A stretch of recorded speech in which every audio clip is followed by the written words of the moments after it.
सावली आणि सिंदेवाही पोलीस स्टेशनच्या हद्दीत 2 ठिकाणी नाकाबंदी तोडून पळणाऱ्या एका आयशर ट्रकला पोलिसांनी पाठलाग करून पकडले असून 39 गोवंशीय जनावरांची सुटका करून 22,90,000 रुपयांचा मुद्देमाल जप्त केलाय।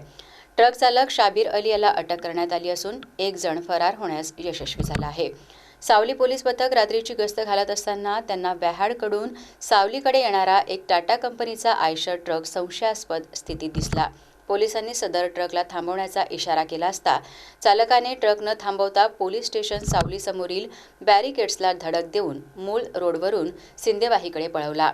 घटनेचे गांभीर्य ओळखून पोलिसांनी तात्काळ सिंदेवाही पोलिसांना नाकाबंदीच्या सूचना दिल्यात आणि स्वतः वाहनाने ट्रकचा पाठलाग सुरू केला। सिंदेवाही येथेही आरोपीने पोलिसांचे दुसरे बॅरिकेड्स उडवून पडण्याचा प्रयत्न केला। अखेर सिंदेवाहीत हेडलाईट फुटल्यामुळे आणि पाठलागामुळे आरोपीने ट्रक थांबवला। सदर ट्रकमध्ये जनावरांना अत्यंत क्रूरपणे नेले जात होते।